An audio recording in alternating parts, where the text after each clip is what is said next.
So two things have happened recently that I find absolutely unbelievable. Firstly, I went to Australia and I survived.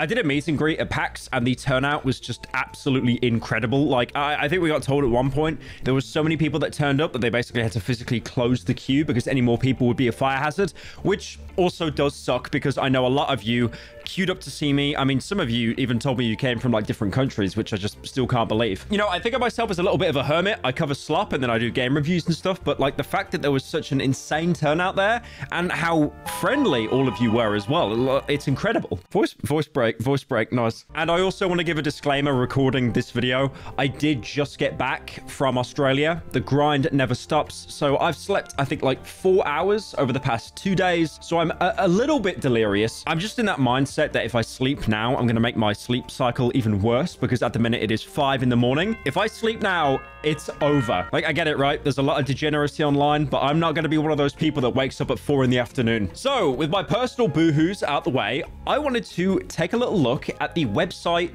Tumblr. Now, Tumblr is a complete shell of its former self. No one's even talked about it in years. I think the last time that someone talked about it in great detail was probably, you know, DashCon or something. Now, since DashCon, we've had a couple of things happen, like, for example, the Willy Wonka chocolate experience. What is that? It's the unknown.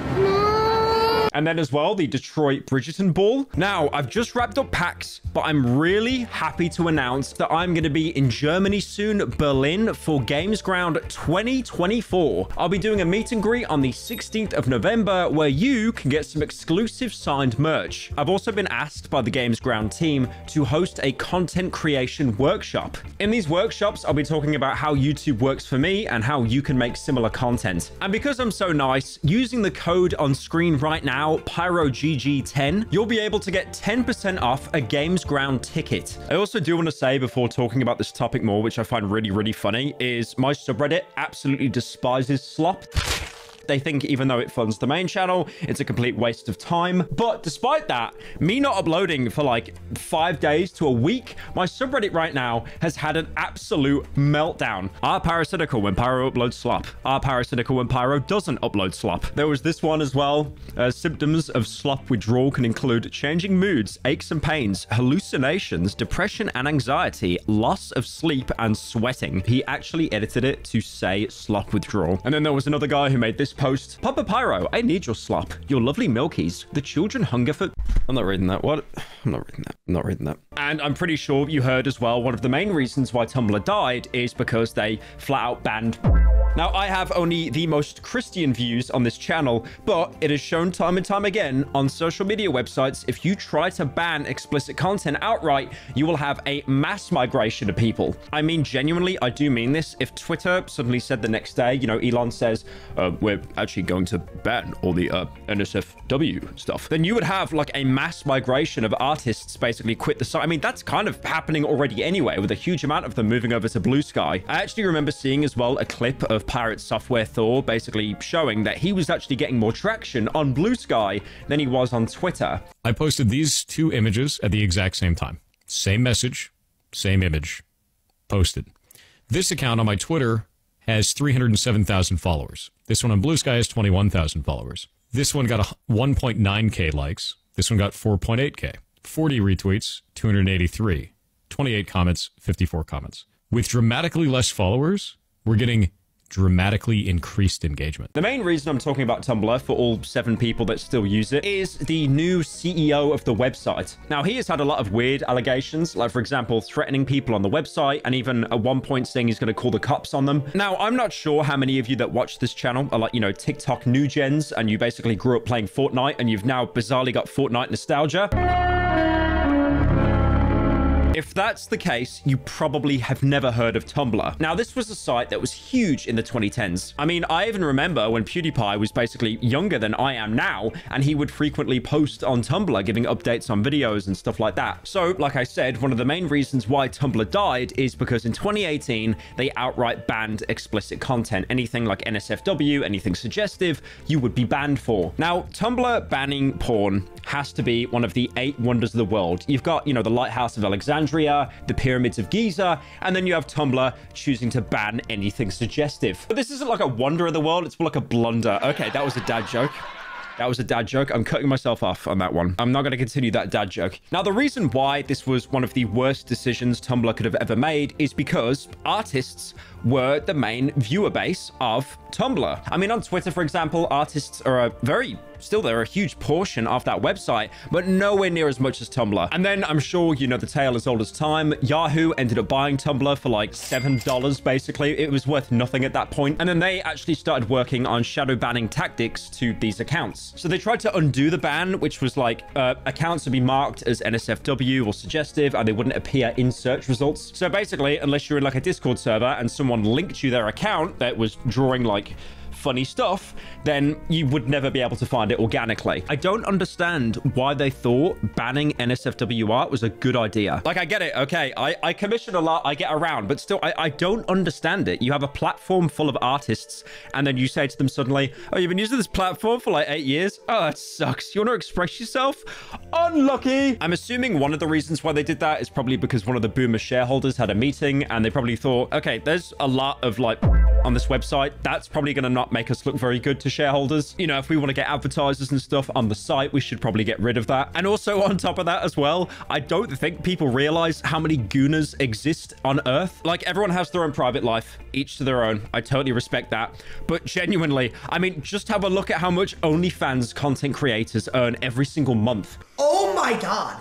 Oh my. That's public. $67 million, Colonel? You're printing.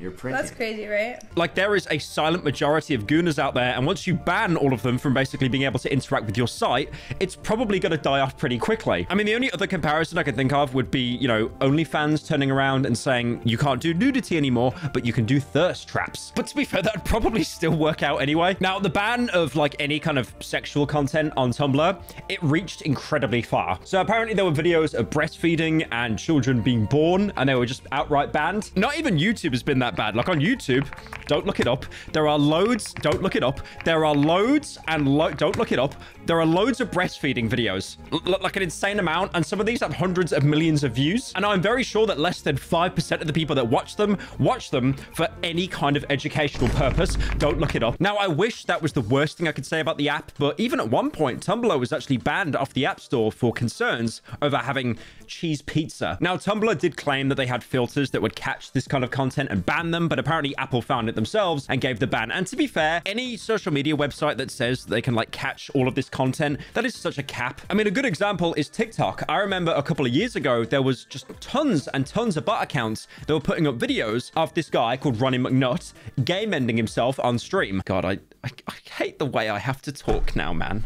I actually hate this so much, bro. Oh, God, the internet is so neutered now. And there were loads and loads of kids that were using TikTok that were being exposed to this video. And then there was a whole situation that happened recently on TikTok with this user account. There was like a string of random numbers. And if you went onto that account, it was basically just, it was porn. It was straight up porn. If you see a comment like user and then a long string of numbers predicted this, do not click the blue text. If you want to know who the user is, it's just someone who is posting or reposting, you know what. Basically, people are making these comments, so you will click the blue text and then you'll essentially get flashed. Meanwhile, by the way, me dressing up as a woman years ago and reposting that onto TikTok, that got me a community guideline violation. And then on top of Apple as well, you had the NYC Commission on Human Rights, and they stepped in to do an investigation. And this investigation was looking into how LGBT people were being treated on Tumblr, because a lot of them were affected after this ban. Now, in the year of our Lord 2013,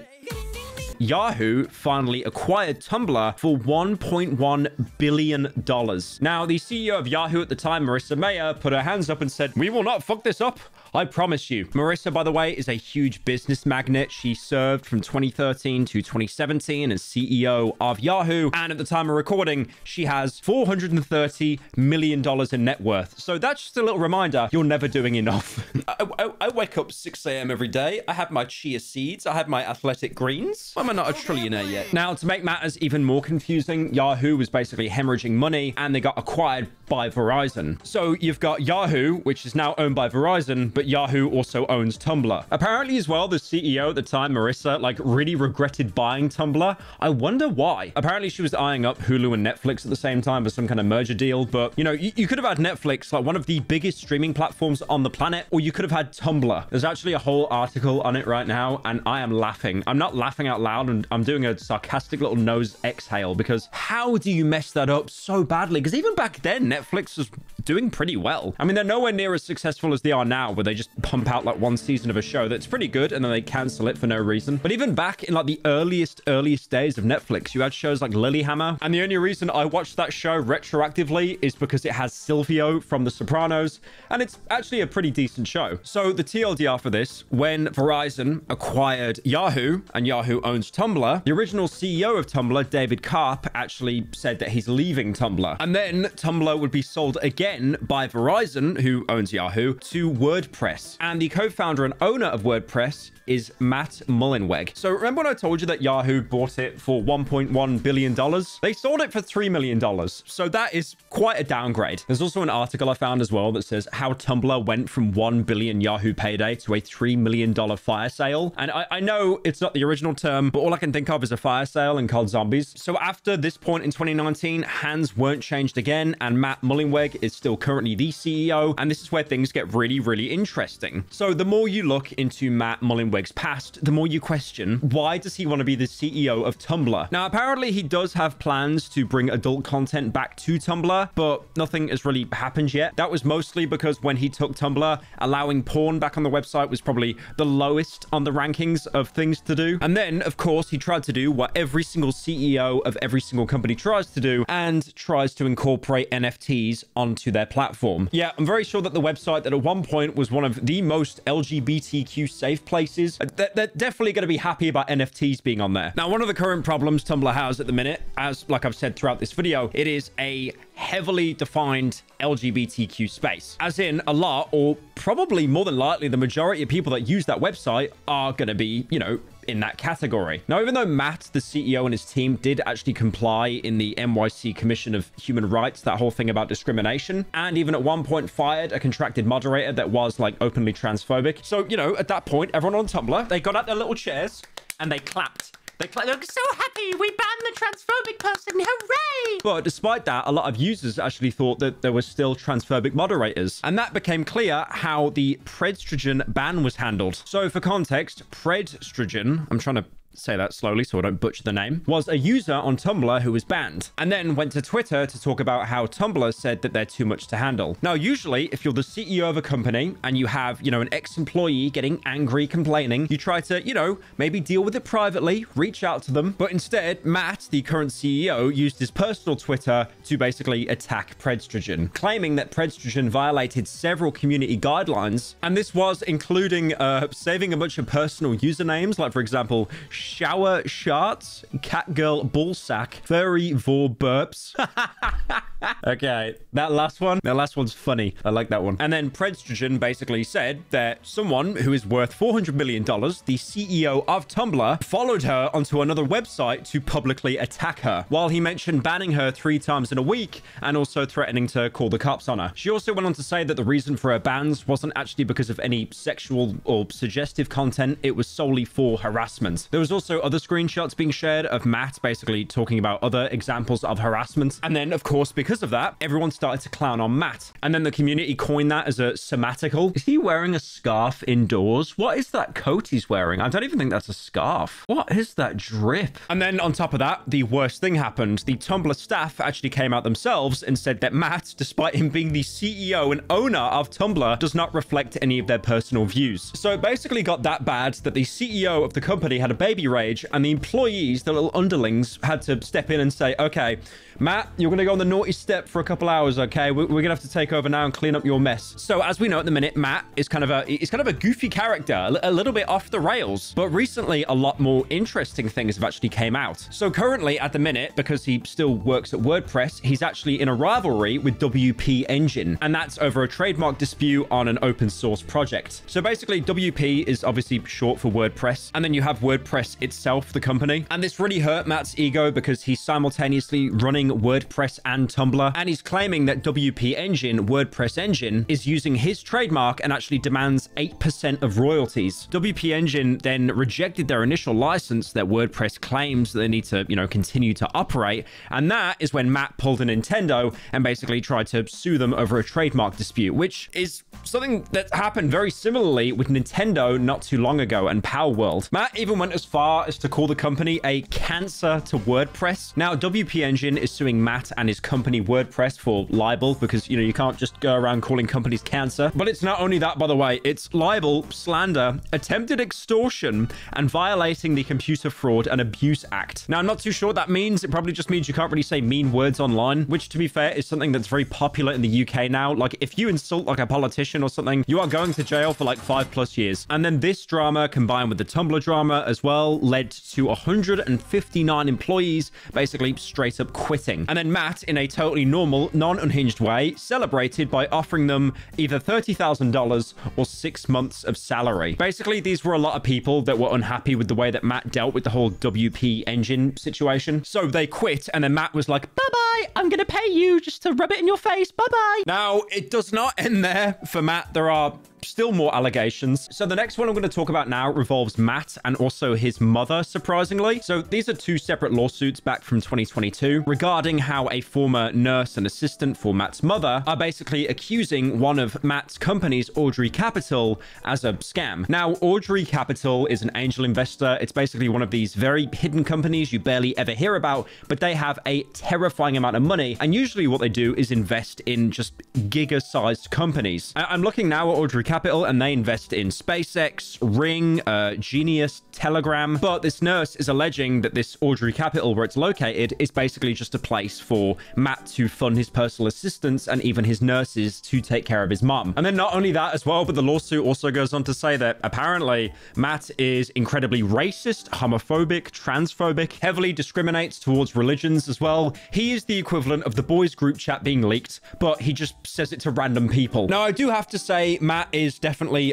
quite a character, but so far all of the sources I'm talking about is basically just, dude, trust me, because there was even one of his own mother apparently talking about having threesomes with Asian women. He also apparently did nothing to stop his mom's boomer behavior, let's call it that, and then even failed to pay a former nurse overtime, which obviously led to like a pretty, hostile work environment, stuff like that. Now, Matt, of course, has denied all these allegations, saying that they are just that sick and twisted and deranged that they basically refute themselves without him really needing to say anything about it. Even going as far to say this is a huge scheme by WP Engine to make his company WordPress look bad. He then, and I'm not even joking, he pulls the woe is me card, basically saying that anyone who's rich and successful will have tons of false allegations put against them. I mean, does being more successful and having more money make you a bigger target? Yes, 100%. But I think like when the allegations initially break out, the worst thing you could probably say is something along those lines. It's basically the equivalent of saying, guys, there's a lot of hate in the world right now. Maybe we should all put the pitchforks down, okay? And then he also goes on to say how his mother hasn't had any medication issues due to allegedly pointing fingers at the ex-nurses for having his mom end up in the hospital a couple of times. And then he goes on to say that his mother taught him to enjoy the beauties of life and why he donates so much money. Oh, Matt, you're such a kind soul. And then after that, he proceeds to link a blog post showing how much he's donated over the past 13 years. Okay, I will give it to Matt. I'm looking at the contributions and there is a lot. Like I know that charity is tax deductible, right? Like, I get that, but oh my lord. I think the closest person I could probably compare Matt to in vibes is Elon Musk, but no one really knows about Matt because, again, like about 7 people actually use Tumblr. It just sucks because if anything, he was basically one of the last people that could have turned Tumblr around and actually saved it. I mean, I get it. You're probably never going to have a social media website that's like as big as Twitter or Instagram. They've just had their claws in the ground for too long now, I think. But at the same time, like I said earlier, half of Twitter hates Elon. Half of Twitter absolutely worships the ground he walks on. That is not the same case with Matt. Whenever he pokes his head up on Tumblr, he's just roasted immediately. I like to think that he's just working on WordPress mostly and he's kind of sitting on Tumblr in the background like, oh, Tumblr? Oh, I'll deal with that later. I like how all they need to do is just untick a big green box saying allow NSFW on there. Like, that's it. That's all they have to do because people hate Twitter right now. They're looking for an alternative. That's why places like Blue Sky are actually doing kind of well. I mean, I'll be honest, I'm surprised Blue Sky hasn't failed yet because usually whenever a leading social media platform gets into trouble, all the competitors come out the ground and everyone forgets about them within a week. I mean, a great example is YouTube, when PewDiePie had that bridge moment, and then you had all the videos being demonetized and YouTubers losing like, 3/4 of their revenue. That was because all the advertisers pulling out. You then had other platforms come out the woodwork to try to take advantage of YouTube being down on their knees. Like, for example, VidMe. That's gone. Storyfire. I did a sponsor with Storyfire. I think now, like, each video on there probably gets a couple thousand views at best. But yeah, I feel like with how much hate Twitter's getting, there is a huge gap in the market. I mean, you've probably seen a good example, like how many YouTubers are just quitting Twitter entirely. Some Ordinary Gamers has. PewDiePie has as well, like years and years ago. I think he just keeps the account now to hold his at. I use it like 1% as much as I, used it before, because I'll admit, personally, I was addicted to Twitter because it purposely shows you content you don't like that makes you angry, and then you scroll more. And I know this sounds really sad to say, quitting Twitter was like genuinely one of the hardest things I did. Like, I uninstalled it, I blocked it, but I still had that kind of urge. But I promise, like, after you fight it for like a week, your brain just totally rewires and you never want to use it again. But yeah, what's my take on all this? Tumblr fell off, man.